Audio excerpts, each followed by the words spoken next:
And I'll tell you, he's not the first. People leave my administration and they love us.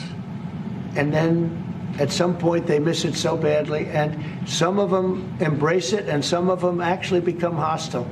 I don't know what it is. It's sort of Trump derangement syndrome, I guess they call it. As we speak, Donald Trump is taking questions from reporters in the Oval Office alongside the German Chancellor. And it was a disastrous Oval Office meeting made worse when Trump became visibly nervous as reporters pressed him about Elon Musk's rebellion.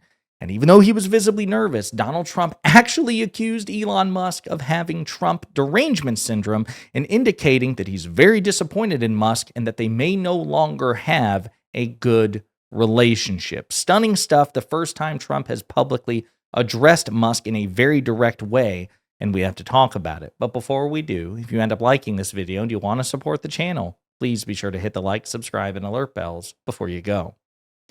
All right, friends, we got several clips to play here. We're going to talk about the Elon stuff first, because again, I want you to note how reluctant Trump has been. And you'll see it even here too. Even though he talks about it, he rambles, he does the weave, writes the weave. How reluctant he has been to directly address Elon Musk's attacks on him, a guy who loves to sling mud at people in his party, his political opponents. He's the president of the United States. He feels more powerful than ever. And he is visibly nervous when it comes to taking on Musk. But he does take some shots here too. And I have no idea where it will go from here, but it is wildly entertaining. Let's start with this. Criticism that I've seen thank you, Mr. President. The criticism that I've seen, and I'm sure you've seen, regarding Elon Musk and your big, beautiful bill, what's your reaction to that? Do you think it in any way hurts passage in the Senate, which, of course, what is you're seeking? Well, look, you know, I've always liked Elon, and it's always very surprised. You saw the words he had for me, the words of, and he hasn't said anything about me that's bad. I'd rather have him criticize me than the bill, because the bill is incredible. It's the biggest cut in the history of our country. So Trump wants you to believe, listen, he hasn't said anything about me. He wouldn't dare say anything about me.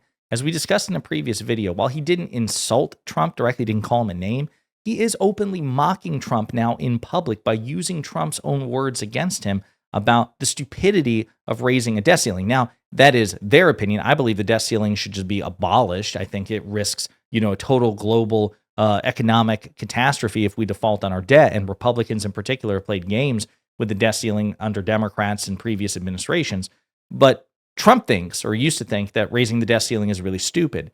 Musk went back and found this 12-year-old tweet, quote tweeted it, and was like, wow, wise words. He's mocking Trump, and Trump is in denial about it, as downplaying the extent of the disagreement. And I imagine it's not going to get any better from here.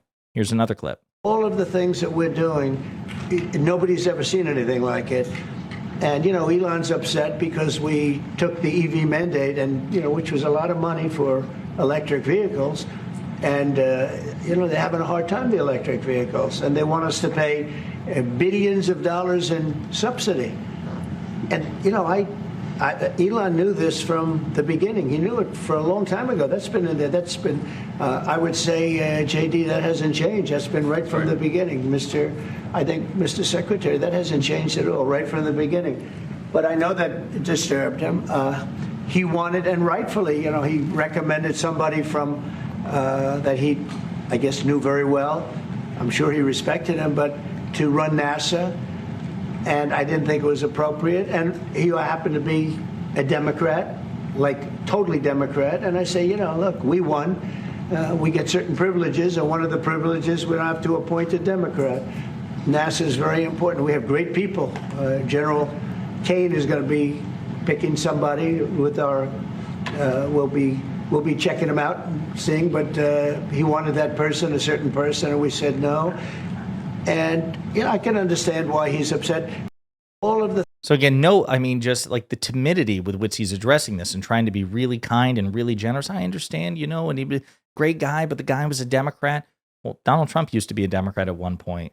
And according to reporting, Isaacman, Musk's nominee, or the man whom Musk wanted to be the NASA administrator, disclosed that he used to donate to Democrats. Like, he was transparent about it, and they knew about it for months and seemingly had no issue with it, and only in the 11th hour killed that nomination, perhaps despite Musk. And listen, again, I want to be clear. I want to be so clear, as Trump is about to address, a lot of Musk's beef with Trump over this is motivated by pure selfishness and self-interest. It's not all altruistic. I would actually argue none of it's altruistic. Musk has a point that this will blow up the debt and deficit, will make it worse, and that Trump is lying about that. But even then, I just think at the end of the day, it's two profoundly selfish people going at it. Here's another clip. He's upset. Remember, he was here for a long time. You saw a man who was very happy when he stood behind the Oval desk. And even with the black eye, I said, do you want a little makeup? We'll get you a little makeup. But he said, no, I don't think so, which is interesting and very nice. He wants to be who he is, so you could make that statement too, I guess. Look, Elon and I had a great relationship. I don't know if we will anymore. I was surprised because you were here. Everybody in this room practically was here as we had a wonderful send-off. He said wonderful things about me. You couldn't have nicer, said the best things. He's worn the hat. Trump was right about everything. And I am right about the great, big, beautiful bill. We call it a great, big, beautiful bill because. So Trump, again, his first quasi-public response to this was on Truth Social. We did a video about this where all he did was just, share a screenshot of a time that Musk praised Donald Trump, right? And so he's doing it here. I do think it's funny to bring up the hat thing, the Trump is always right thing, which is stupid. Trump is very rarely right about things, and it was really stupid and pathetic of Elon Musk to wear that hat. And I do think it's funny that Trump is using it against him now to make the point, well, Elon, if you think I'm always right, I'm right about the big, beautiful bill. He's not right about the big, beautiful bill. But I love it. This, again, it's Dracula fighting the Wolfman. It's the mummy fighting Frankenstein's monster. More of this. Here's another clip. But I'm very disappointed because Elon knew the inner workings of this bill better than almost anybody sitting here, better than you people. He knew everything about it. He had no problem with it. All of a sudden he had a problem, and he only developed the problem when he found out that we're going to have to cut the EV mandate because that's billions and billions of dollars, and it really is unfair. We want to have cars of all types. Electric, we want to have electric, but we want to have a gasoline, combustion. We want to have different. We want to have hybrids. We want to have all. We want to be able to sell everything. And when that was cut, and Congress wanted to cut it, he became a little bit different, and I can understand that. But he knew every aspect of this bill. He knew it better than almost anybody, and he never had a problem until right after he left. And if you saw the statements he made about me, which I'm sure you can get very easily, it's very fresh on tape. He said the most beautiful things about me. And he hasn't said bad about me personally, but I'm sure that'll be next. But I'm very disappointed in Elon. I've helped Elon a lot. So again, you see the nervousness, and it's almost like Trump, not only is he nervous, but it's almost like Trump is working himself into, publicly expressing his anger. We saw the reports. There have been multiple leaks that have gone to the Wall Street Journal and Axios that Trump is pissed behind the scenes. He is pissed that Musk has rebelled against him, is publicly, sandbagging this major piece of legislation. But again, he has been unusually timid in addressing this in public. The Donald Trump of not just first term, but also 2 weeks ago, if this had been anybody else, Trump would have been putting that person on blast, on camera, on Truth Social. He doesn't care who the hell you are. Damn it, I'm Donald Trump. I'm the president.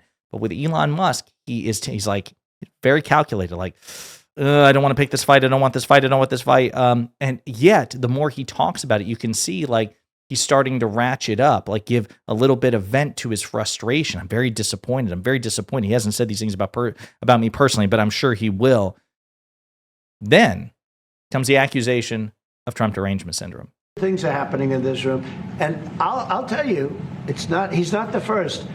People leave my administration and they love us, and then at some point they miss it so badly, and some of them embrace it and some of them actually become hostile. I don't know what it is. It's sort of Trump derangement syndrome, I guess they call it, but we have it with others too. They leave and they wake up in the morning and the glamour's gone, the whole world is different, and they become hostile. I don't know what it is. Someday you'll write a book about it. So that's Donald Trump accusing Elon Musk of Trump derangement syndrome. Well, as that clip was playing, I was curious if Elon Musk responded because, of course, he's a prolifically obsessed tweeter, he did respond. Okay, so this is Elon Musk as of right now. Musk says, false. This bill was never shown to me even once and was passed in the dead of night so fast that almost no one in Congress could even read it. So here he is again calling Trump out, calling Trump basically a liar. You're lying about me. I didn't support this bill. I had no idea what was in the bill. Now, do I believe that? Not necessarily, because, these things are discussed within the administration before, ink is dry on paper and whatnot. So I refuse to believe that Musk had no idea what was in the bill, at least substantively, but it's possible they kept that from him because perhaps they predicted it would piss him off. I don't know. But this idea that, nobody knew largely what was in the bill before it was released is nonsense. Now, a lot of the details were not disclosed, like the AI provision. Marjorie Taylor Greene, of all people, said, holy shit, if I'd known that there's a provision in this bill which says that, we can't, no states can, there's a moratorium for 10 years on passing laws regulating artificial intelligence, of course I would have called that out. So, folks, this is huge, all right? This is Elon Musk, and Donald Trump are going at it, again, Musk much more aggressively than Trump. Trump is surprising me by how timid he is in comparison. I guess we'll add a couple of other things here just as this press conference in the Oval Office comes to a close. Trump is, of course, lying about having a trade deal with China. There is no renegotiated trade deal. There are trade negotiations going on as we speak, but this idea that there's a new deal that Trump negotiated weeks ago is just not true. He's hoping to bullshit the American people. Other things. So those reduced trade tariff rates, they remain in effect? Yeah, we have the deal. I mean, we've had a deal. We announced the deal, and we'll be, I guess you could say, I wouldn't even say finalizing it up, Scott. I would say we have a deal, and we're going to just make sure that everybody understands what the deal is. Okay? We had a really good conversation. By the way, he invited me to China, and I invited him here. We both accepted. So I'll be going there with the First Lady at a certain point, and he'll be coming here, hopefully, with the First Lady of China.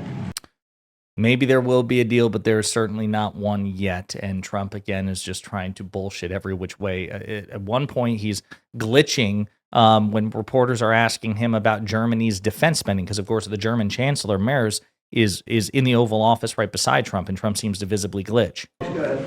Mr. President? Okay. Is Germany doing enough on defense, Mr. President? Is Germany doing enough on defense? What? Defense spending. Is Germany doing enough on defense? The Chancellor wants to. Is Germany doing enough on Chancellor wants to defense? spend 3.5. Well, I don't know. I mean, I haven't. Is Germany doing enough on defense? Is Germany doing enough on defense? Yeah, they're asking if Germany is doing enough on defense. Is Germany doing enough on defense? Oh, are you asking if Germany's doing enough on defense? Oh, I don't know. It's hilarious. He's just so. But that one other super cringe moment. There are many that are non-Elon related. This one here. Okay, again, speaking to the German Chancellor. Try not to facepalm. June 6th, tomorrow, this is D-Day anniversary, when the Americans once ended a war in Europe. And I think this is in your hand in specific, in ours. That was not a pleasant day for you? No, that was not a pleasant. This was not a great in the day. long run, Mr. President, this was the liberation of my country from Nazi dictatorship. That's true. So, That's true. And we know what we. Basically, like, you guys were Nazis, right? That was a bad day for you when when Berlin was overthrown. Right? Like, it's insane. I don't know. I mean, I don't know. I don't know. Why would you say that? Why would you say this guy probably wasn't even born when the Nazis were defeated? Why would you say that? I don't know. It's really cringe. There you have it. Pretty disastrous Oval Office meeting. Donald Trump visibly nervous at the notion of publicly addressing Elon Musk, but he did, and then he increasingly started to take shots at Musk, and then finally culminating with accusing him of having Trump derangement syndrome, only for Elon to fire back and call Trump a liar about how much Musk supposedly knew about the bill. It's great stuff. Again, let's please keep it going. Every single one of you, do your part to goad these two losers into picking a fight that will destroy the Republican Party. We need more of it. A divided Republican Party is good for America. In the meantime, let me know what you think in the comments.